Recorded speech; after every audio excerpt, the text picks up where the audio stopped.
उवाच भूपर्ति प्रेमणा माया मद विशारदा तब देवो महाराज ममता सत्तो मागिता मर्मोच्छिष्ट समंजियात तथा तत्पश्य भो नृप इति श्रुत्वा तदा दृष्टा परम विस्मय मागिता चतुर्भिरात्र में देव कृष्यामि कृष्यम भवंतो बांधव देवा स्वाशेना दृश्यथा शरम श्रुधारी सदूषक उच्चलापि लिंगच्छेदीन सर्वभक्षो मतो मम्मा मुस्लिनेओ संस्कारा।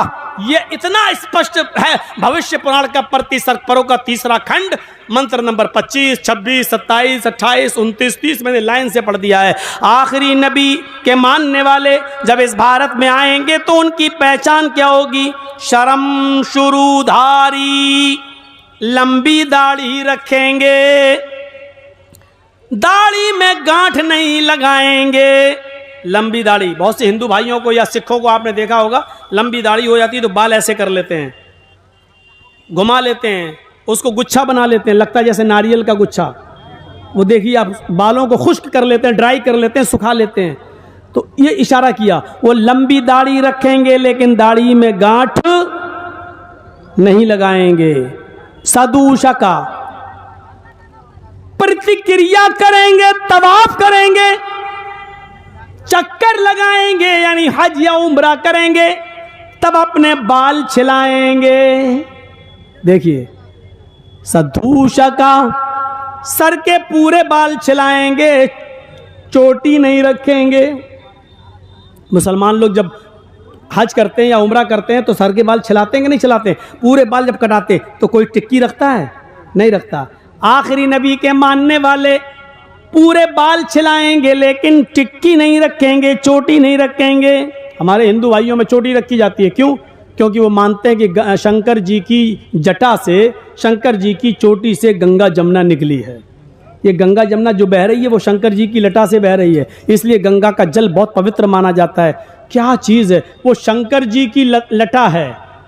और जमजम जो निकला है अरब के अंदर, मक्के में खाने काबा के पास, तो वो जमजम जो है मेरे भाइयों, जिसका कुआं, तो आप देखिए हज़रत इस्माइल जहाँ एड़ियाँ रगड़ रहे थे वहीं पर हज़रत जिब्राइल ने अपना पर मारा था और वहीं से जमजम जारी हो गया।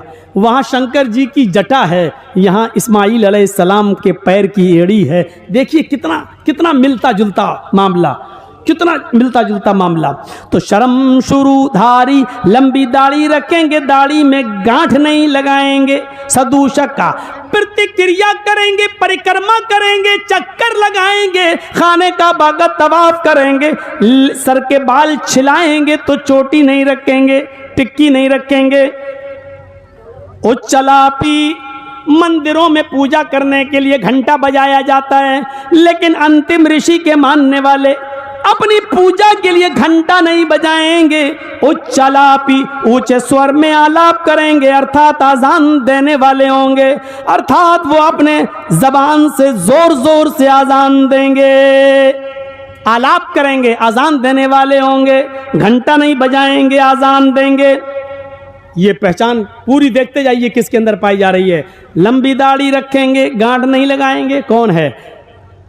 बाल पूरे छिलाएंगे, चोटी टिक्की नहीं रखेंगे, कौन है? उच्चलापी, मंदिरों में घंटा बजाया जाता है लेकिन वो अपनी पूजा के लिए घंटा नहीं बल्कि जबान से बुलाएंगे, यानी आजान देंगे। और आजान के जुमले वर्ड्स क्या होंगे? अस्मल्लाम इल्लल्लाह मित्रा वरोड़ो इल्लल्लाह इल्लल्लाम इल्लल्ले मित्रा वरोड़ो इल्लल्ले इल्लल्लाम मोहम्मद रसूल रकबरस अस्मल्लाम इल्लल्लाह इल्लल्ले मित्रा वरोड़ो इल्लल्ले इल्लल्लाम। ये आजान होगी उनकी। अस्मल्लाम इल्लल्लाह मित्रा वरोड़ो इल्लल्लाह इल्लल्लाम। अल्लाहु अकबर की एक बिगड़ी हुई शक्ल, इल्लल्ले मित्रा वरोड़ो इल्लल्ले इल्लल्लाम। अशहदु अल्ला इलाहा इल्लल्लाह की बिगड़ी हुई शक्ल, अशहदु अल्ला इलाहा इल्लल्लाह की बिगड़ी हुई शक्ल। मोहम्मद रसूल रकबरस, मोहम्मद अल्लाह के रसूल होंगे। अशहदु अन्ना मोहम्मद रसूलुल्लाह की बिगड़ी हुई शक्ल, यानी वो अजान देने वाले होंगे। देखिए कौन अजान दे रहा है? लिंगच्छेदीन, खतना कराने वाले होंगे। आखिरी नबी के मानने वाले जब भारत में आएंगे तो सब खतना कराने वाले होंगे। दुनिया में मुसलमान ही एक ऐसी कौम है, ईसाई भी खतना कराते हैं, यहूदी भी कराते हैं, लेकिन मुसलमान एक ऐसी कौम है जो इसको सुन्नत समझती है और हर हाल में खतना कराती है। दो सुन्नतों पर मुसलमान हर हाल में अमल करता है। एक सुन्नत है शादी जो हर नौजवान करता है, और एक सुन्नत है खतना जो हर मुसलमान अपने बच्चे का करता है। आज तक चला आ रहा है, इब्राहिम अलैहिस्सलाम के ज़माने से लेकर मोहम्मद तक, और मोहम्मद रसूलुल्लाह के ज़माने से लेकर आज तक, और क़यामत तक मुसलमानों के घरों में जब बच्चे पैदा होंगे तो उनका खतना होता रहेगा। खतना कराने वाले होंगे लिंगच्छेदीन, वो सब खतना कराएंगे। कौन? मोहम्मद साहब के मानने वाले सब खतना कराने वाले होंगे। और सर्वभक्षो मतो मम्मा, सब कुछ खाएंगे। वो मांसाहारी भी होंगे और शाकाहारी भी होंगे, वो सब्जी भी खाएंगे और गोश्त भी खाएंगे, लेकिन हर जानवर का गोश्त नहीं खाएंगे। हर जानवर का गोश्त नहीं खाएंगे, वो वही जानवर खाएंगे बिना कौलन चपशवश तेषाम, बिना कौलन चपशवश तेषाम।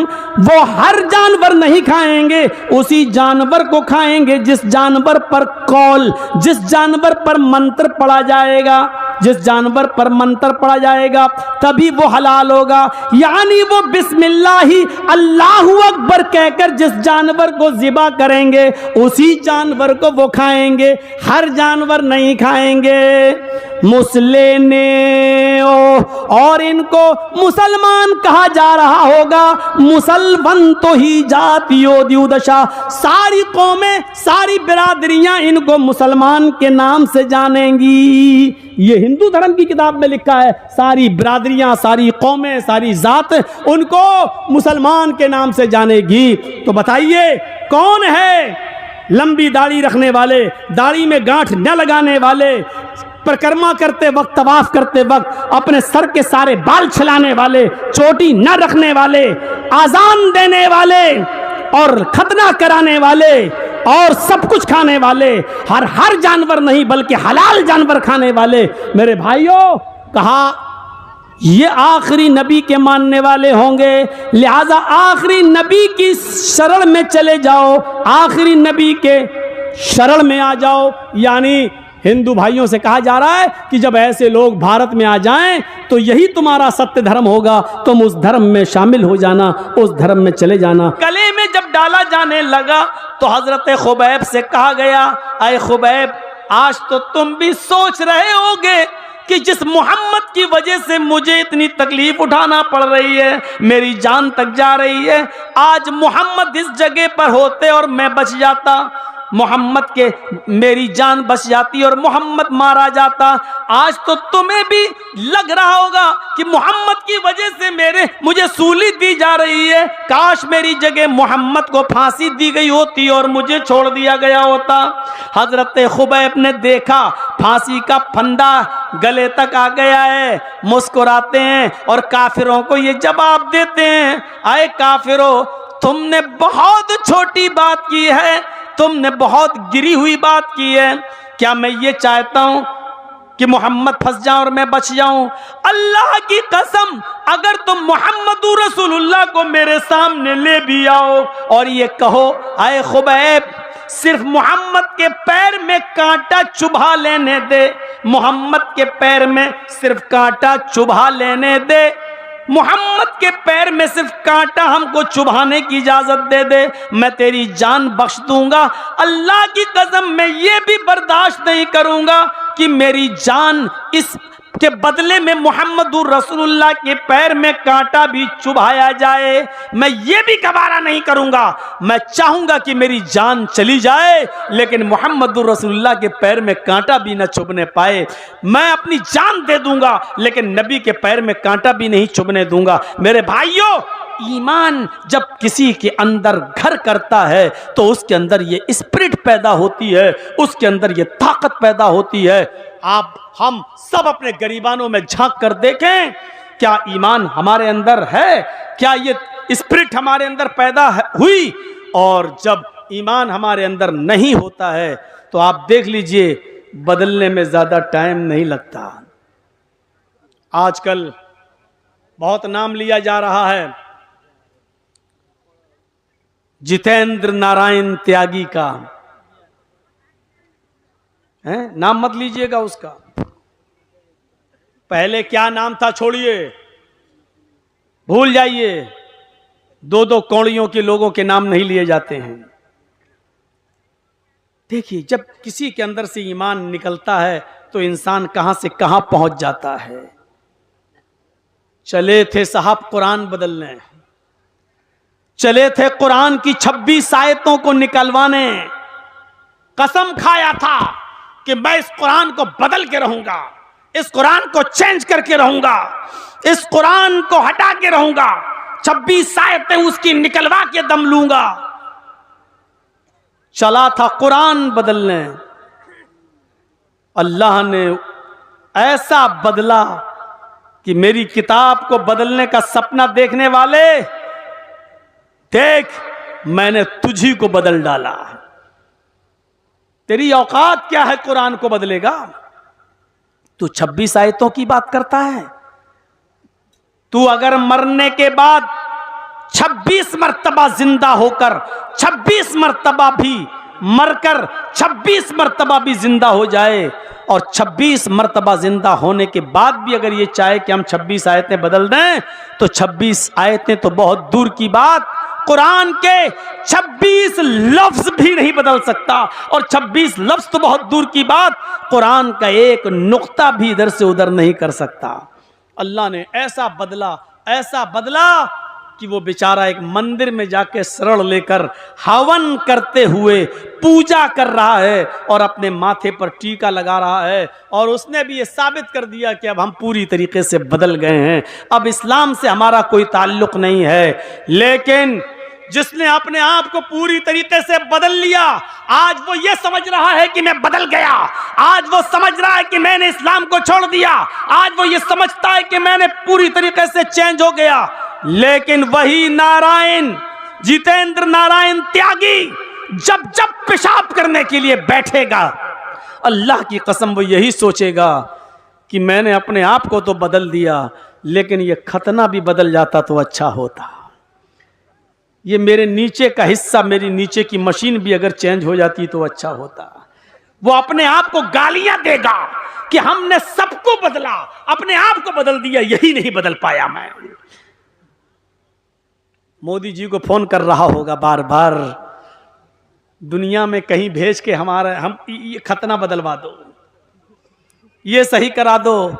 और हुकूमत की तरफ से फोन जा रहे होंगे फ्रांस, जापान, ऑस्ट्रेलिया, लंदन, कोई ऐसी सर्जरी निकालो कि उसका खतना सही हो जाए, जैसे इंसान नॉर्मल तरीके से पैदा होता उसी उस पे आ जाए। लेकिन दुनिया में ऐसी कोई सर्जरी ही नहीं है।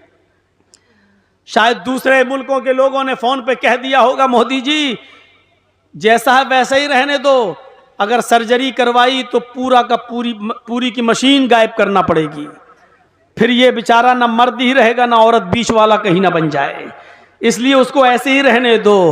अब आप देख लीजिए कि उसको अल्लाह ने कहां पहुंचा दिया। वो पूजा करेगा, अपने आप को हिंदू समझेगा, मूर्ति के सामने झुकेगा, अपने आप को हिंदू समझेगा, पंडितों के बीच में जाएगा, अपने आप को त्यागी समझेगा, ब्राह्मण से अपने आप को समझेगा। लेकिन जब वो पेशाब करने के लिए बैठेगा तो सोचेगा ये नहीं, अभी मैं पूरी तरीके से हिंदू नहीं हूं। लैट्रिन करने जाएगा तो उसकी नजर पड़ेगी, कम बखत ये चीज कैसे बदली जाएगी, अपने आप को तो बदल दिया, ये नहीं बदल पा रहा हूं मैं। ये चीज उसको जिंदगी भर कोसती रहेगी, ये चीज उसको जिंदगी भर एहसास दिलाती रहेगी, और वो खुद सोच रहा होगा बेचारा कि ये मेरा क्या हो रहा है, ये क्या हो गया, और जिंदगी भर ये चीज उसका पीछा नहीं छोड़ेगी। इसको कहते हैं मेरे भाइयों ऊपर वाले की मार। बदलने के बावजूद भी वो ये नहीं कह सकता है कि मैं पूरी तरीके से बदल गया। पूरी तरीके से इस्लाम को छोड़ने के बावजूद वो ये नहीं कह सकता कि मैं ऊपर से नीचे तक पूरी तरीके से मैं हिंदू हूं, वो ये नहीं कह सकता है, क्योंकि हिंदू भाई हमेशा यही गाली देते हैं, हमें कटुए, कटुए, कटमुल्ले, कटुए, हमको जिंदगी भर यही गाली देते हैं। अब वो इसको क्या कहेंगे? ब्राह्मण तो है, हिंदू तो है, लेकिन इसको हम कहेंगे कटुआ हिंदू। तसव्वुर करो कि ये चीज पंडितों को भी सोने नहीं दे रही है, ये चीज उसको हिंदू बनाने वालों को भी सोने नहीं दे रही है। और वो यही बहुत से लोगों ने कह भी दिया, हट ये हिंदू कैसे हो सकता है, इसका तो खतना हो गया है, ये खतना सही कराए तब हम इसको हिंदू। बहुत से हिंदू संगठनों ने ये कह दिया है, तंजीमों ने ये कह दिया है कि हम इसको हिंदू मानते ही नहीं है। मेरे भाइयों, एक ही मंदिर के पुजारी ने न कहा है, लेकिन बहुत से लोगों ने उसको हिंदू मानने से भी इनकार कर दिया है। आने वाला वक्त देखिएगा, जो अपने बाप का ना हो, जो अपनी माँ का ना हो, वो किसी और का भी नहीं हो सकता है। आने वाला वक्त देखिएगा, जो हाल सलमान रश्दी का हुआ, जो हाल तस्लीमा नसरीन का हुआ, जो हाल तारिक फतह का हुआ, वही हाल इसका होगा। आज सलमान रश्दी को भी जब उसने कुरान के खिलाफ आवाज उठाई तो दूसरे लोगों ने उसको हाथों हाथ लिया, ईसाइयों ने हाथों हाथ लिया, अमेरिका ने हाथों हाथ लिया, लंदन वालों ने उसको हाथों हाथ लिया। लेकिन जब वो अपने मजहब का ना हुआ तो दूसरों का कैसे हो जाएगा। जब उसने ईसाइयत पर कीचड़ उछाला, जब उसने यहूदियत पर भी किताब लिखी, तो उन लोगों ने भी उसको वहां से निकाल दिया। तस्लीमा नसरीन का यही हाल हुआ, जब उसने इस्लाम के खिलाफ किताब लिखी लज्जा, तो उसको दूसरे मुल्कों ने बहुत सराहा। लेकिन जब उसने दूसरे मुल्कों में जाकर जब उनके मजहब के खिलाफ आवाज उठाई तो उसको भी उस मुल्क से निकाला गया और उसको भी गालियां दी गई। एक दिन यही होगा इसका भी। इसकी इज्जत उस वक्त तक है जब तक मोदी जी हैं। मोदी गए, ये भी गया, और कभी ना कभी तो जाएंगे मोदी जी। हमेशा कोई रहा है, कभी तो जाएंगे। हैं? राहत इंदौरी ने कहा था, जो आज साहिबे मसनद हैं कल नहीं होंगे। जो आज साहिबे मसनद हैं कल नहीं होंगे। किराएदार हैं, जाती मकान थोड़ी है, जाती घर थोड़ी है इनका, किराएदार हैं। कल किराएदार जो मालिक होगा खाली करा लेगा। एक दिन जनता अपने वोट से आपको हटा देगी, और जब हटाएगी तो इसकी भी कोई वैल्यू नहीं रह जाएगी। हर चीज का एक वक्त होता है, इंतजार होता है। अच्छा हुआ चला गया। कुरान को बदलने का सपना तो वो कभी देख ही नहीं सकता था, इसलिए कि कुरान किसी के बाप की किताब थोड़ी है कि जो चाहे उसको बदल दे। ये कुरान अल्लाह की तरफ से नाजिल की हुई किताब है। दुनिया के सारे ईसाइयों को चैलेंज, दुनिया के सारे यहूदियों को चैलेंज, दुनिया के सारे हिंदुओं को चैलेंज। हम मुसलमानों को भी देते हैं, आइए उनकी तरफ से मैं आवाज उठाता हूं। आओ अपनी अपनी किताबें लेकर, बुद्धिस्ट अपनी किताबें लाएं, सिख अपनी किताबें लाएं, क्रिश्चियन अपनी किताबें लाएं, यहूदी अपनी किताबें लाएं, हिंदू अपनी किताबें लाएं, मुसलमान अपनी किताब लाएं, और सबको लाकर एक मैदान में जमा कर दें। एक किताब भी बाकी ना छोड़ी जाए धार्मिक, और घासलेट डालकर, मिट्टी का तेल डालकर उन सारी किताबों में आग लगा दी जाए, उन सारी किताबों को जला दिया जाए, उन सारी किताबों को राख कर दिया जाए। उसके बाद कहा जाए, आए ईसाइयों आओ, लाओ अपनी इंजील जिंदा करो। अल्लाह की कसम, सारे ईसाई मिल जाएं, इंजील जिंदा नहीं कर सकते। आओ यहूदियों, आपकी अपनी किताब तौरात जिंदा करो। यहूदी मर जाएंगे, तौरात जिंदा नहीं कर सकते। आओ बुद्धिस्टों, अपना बुद्धिज्म जिंदा करो। बुद्धिस्ट लोग अपनी किताब नहीं सुना पाएंगे। आओ सिखो, तुम अपना गुरु ग्रंथ पेश करो, वो भी नहीं कर पाएंगे। सारे धार्मिक विद्वानों से कहो अपनी अपनी किताबें जिंदा करो, नहीं कर पाएंगे। मुसलमानों से कहो तुम्हारा कुरान भी तो जल गया है, तुम अपनी किताब लाओ। एक छोटा सा बच्चा 10 साल का, 11 साल का, 12 साल का मुसलमानों के सफ में खड़ा होगा, उठेगा और पढ़ेगा बिस्मिल्लाहिर्रहमानिर्रहीम अल्हम्दुलिल्लाहि रब्बिल आलमीन अर्रहमानिर्रहीम मालिकी यौमिद्दीन, यहाँ से शुरू करेगा और कुल औज़ु बिरब्बिन नास मलिकिन नास इलाहिन नास मिन शर्रिल वसवासिल खन्नास लज़ी युवस्विसु फी सुदूरिन नास मिनल जिन्नति वन नास तक पढ़कर सुना देगा। ये 10 और 11 साल का बच्चा सारे मजहबी उलमा को, विद्वानों को थप्पड़ मारते हुए कहेगा कि हमने अपना पूरा कुरान सुना दिया, तुमने उस कुरान को तो जला दिया जो कागज पर लिखा हुआ था, तुमने उस कुरान को तो जला दिया जो तुम्हारे टुकड़ों पर, कागज के टुकड़ों पर लिखा हुआ था, लेकिन तुम उस कुरान का क्या करोगे जो मेरे सीने के अंदर महफूज है, जो मेरे दिल के अंदर महफूज है। मेरे भाइयों, कुरान एक ऐसी किताब है जो जलाने के बाद भी न जल सके। पूरे कुरान को समंदर में डाल दो तो समंदर उसको डुबो न सके। मेरे भाइयों, यहां से आप अंदाजा लगाइए, दुनिया की सारी किताबें जल जाएं तो दोबारा कोई उनको लिख नहीं पाएगा, लेकिन कुरान को अगर जला दो तो दूसरे ही दिन उसको तमाम की तमाम हाफिज मिल जाएंगे लिखने के लिए, तमाम की तमाम हाफिज मिल जाएंगे उसको सुनाने के लिए। ये चले बेचारे कुरान को मिटाने, ये चले बेचारे कुरान की आयतें बदलने। अल्लाह तबारक व तआला ने सच फरमाया, इन्ना नहनु नज़्ज़लना ज़िक्रा व इन्ना लहू लहाफ़िज़ून। हम ही ने इस कुरान करीम को नाजिल किया है, हम ही ने इस कुरान करीम को उतारा है और हम ही इसकी हिफाजत फरमाएंगे, हम ही इस कुरान करीम की रक्षा करेंगे। ये कुरान न कभी मिटा है न कभी मिटेगा, और 1400 साल पहले, 1400 साल से इस कुरान को मिटाने की बड़ी कोशिशें की गई हैं।